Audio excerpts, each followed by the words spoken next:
Assalamualaikum warahmatullahi wabarakatuh. Perkenalkan, nama saya Nur Haida dengan NIM 91C21016, program studi D3 Reka Medis dan Informasi Kesehatan semester 5. Di sini saya akan mempresentasikan materi tentang luka bakar atau burns dan frostbite untuk memenuhi ujian tengah semester mata kuliah kodifikasi terkait cedera, keracunan, dan faktor eksternal. Baiklah, untuk mempersingkat waktu, marilah kita masuk ke materi yang pertama, yaitu definisi luka bakar. Luka bakar adalah kerusakan jaringan permukaan tubuh disebabkan oleh panas pada suhu tinggi yang menimbulkan reaksi pada seluruh tubuh sistem metabolisme. Luka bakar adalah suatu trauma yang disebabkan oleh panas, arus listrik, bahan kimia, dan PT yang mengenai mukosa dan jaringan lebih dalam. Patofisiologi luka bakar. Pada luka yang luas, lebih dari 30% dari total area permukaan tubuh akan terdapat suatu respon peradangan yang signifikan. Keadaan ini menyebabkan meningkatnya kebocoran cairan dari pembuluh kapitel dan kemudian menyebabkan pembekalan jaringan edema. Hal ini selanjutnya menyebabkan kehilangan volume darah secara keseluruhan dan kehilangan plasma yang signifikan dari darah yang tersisa, sehingga menyebabkan darah menjadi lebih kental. Terhambatnya aliran darah ke organ seperti misalnya ginjal dan saluran cerna dapat mengakibatkan gagal ginjal dan tukak lambung. Meningkatkan kadar katekolamiin dan kortisol dapat menyebabkan keadaan hipermetabolik yang dapat berlangsung bertahun-tahun. Keadaan ini berhubungan dengan meningkatnya curah jantung, metabolisme, denyut jantung cepat, dan buruknya fungsi imun. Klasifikasi luka bakar. Fase luka bakar ada 3. Yang pertama, fase akut. Fase awal atau fase shock. Dalam fase awal, penderita akan mengalami ancaman gangguan jalan nafas, mekanisme bernafas, dan sirkulasi. Yang kedua, fase subakut. Berlangsung setelah fase shock teratasi, masalah yang terjadi adalah kerusakan atau kehilangan jaringan akibat kontak dengan sumber panas. Yang ketiga, fase lanjut akan berlangsung hingga terjadinya maturasi parut akibat luka dan pemulihan fungsi organ-organ fungsional. Problem yang muncul pada fase ini adalah penyulit berupa parut yang hipertropik, keloid, gangguan pigmentasi, deformitas, dan kontraktur.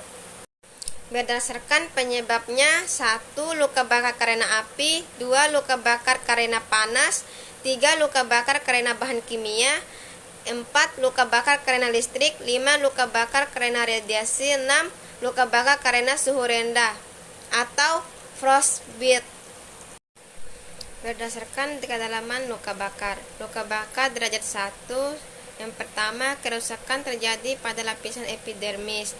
Yang kedua, tampak merah dan kering seperti luka bakar matahari. Yang ketiga, tidak dijumpai bulai atau tanpa lepuh.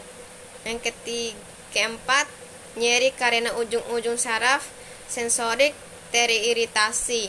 Yang kelima, penyembuhan terjadi spontan dalam waktu 5-10 hari.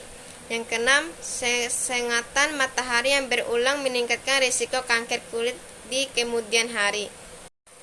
Luka bakar derajat 2. Yang pertama, kerusakan mengenai bagian superficial dari dermis atau papiler. Yang kedua, merah dengan lepuh yang jelas, pucat dengan tekanan. Yang ketiga, organ-organ kulit seperti folikel rambut, kelenjar keringat. Yang keempat, kelenjar sebasea masih utuh. Yang kelima, kering dan sangat nyeri. Yang keenam, penyembuhan terjadi spontan dalam waktu 10-14 hari. Luka bakar derajat 2 dalam deep. Yang pertama, kerusakan mengenai hampir seluruh bagian dermis atau retikular.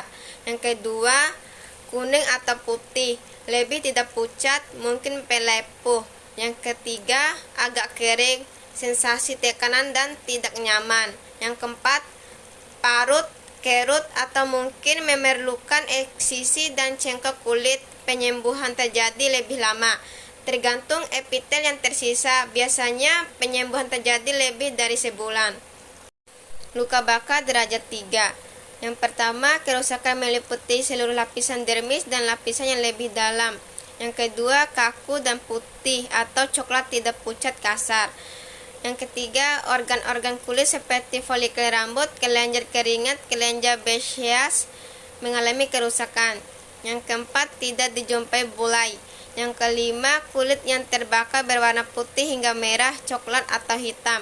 Yang keenam, terjadi koagulasi protein pada epidermis dan dermis yang dikenal sebagai ekser. Yang ketujuh, dijumpai rasa nyeri dan hilang sensasi oleh karena ujung-ujung saraf sensorik mengalami kerusakan atau kematian. Yang kedelapan, parut atau kerut, amputasi atau eksisi dini dianjurkan. Penyembuhan terjadi lama karena tidak terjadi proses epitelisasi spontan dari luka bakar derajat 4. Yang pertama, meluas ke seluruh lapisan kulit dan ke dalam lapisan lemak, otot, dan tulang di bawahnya. Yang kedua, hitam, hangus dengan eksar. Yang ketiga, kering dan tidak nyeri. Yang keempat, perlu eksisi. Yang kelima, amputasi, gangguan fungsional yang signifikan dan dalam beberapa kasus kematian. Luas luka bakar. Wallace membagi tubuh atas bagian 9% atau kelipatan 9 yang terkenal dengan nama Rule of 9 atau Rule of Wallace, yaitu 1. Kepala dan leher 9%, 2. Ekstremitas atas kanan 9%, 3. Ekstremitas atas kiri 9%, 4. Torso atau dada, perut, punggung, bokong 36%, 5. Ekstremitas bawah kanan 18%, 6. Ekstremitas bawah kiri 18%, 7. Genitalia 1%. Frostbite adalah istilah medis yang digunakan untuk menggambarkan kondisi di mana jaringan tubuh, khususnya kulit dan jaringan di bawahnya, mengalami kerusakan akibat paparan suhu sangat rendah yang dapat menyebabkan pembekuan dan suhu kerusakan jaringan. Frostbite terjadi ketika suhu tubuh turun di bawah suhu beku dan aliran darah berhenti pada area yang terkena yang dapat menyebabkan kematian jaringan. Fase frostbite. 1. Frostnip merupakan bentuk frostbite yang paling ringan. Kerusakan pada kulit tidak terjadi secara permanen. Secara umum, gejala frostnip meliputi kulit berwarna kemerahan dan terasa dingin. Kulit terasa nyeri seperti ditusuk oleh jarum-jarum. Gejala ini paling terasa ketika kulit dihangatkan. Jika dibiarkan, kulit akan terasa kebal. Yang kedua, superficial frostbite.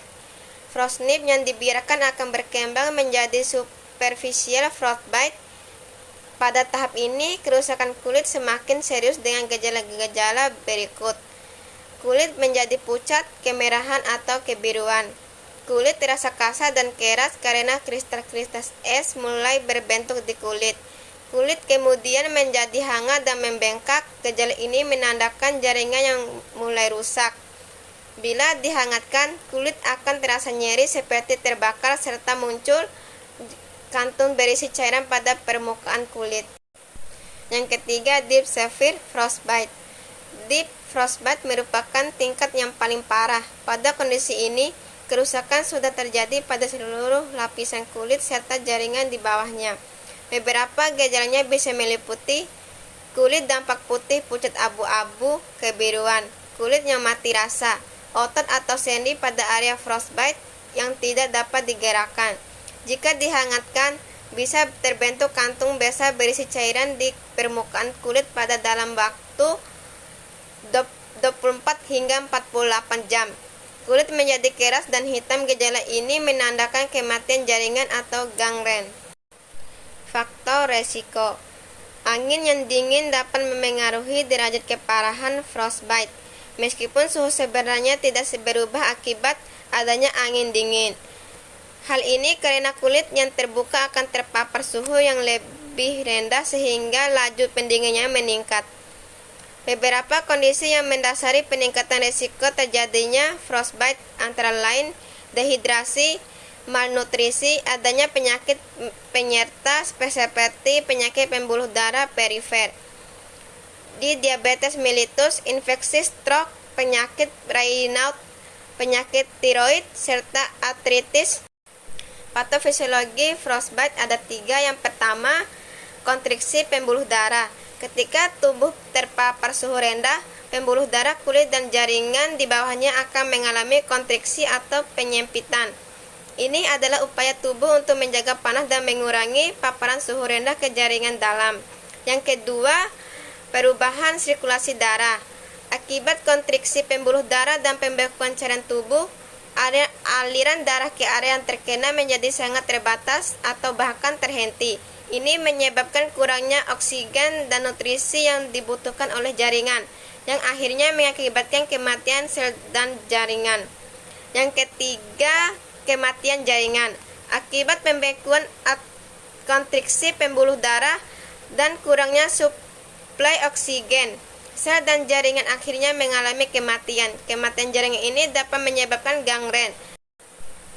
Lebih dan kurangnya saya mohon maaf. Wassalamualaikum warahmatullahi wabarakatuh.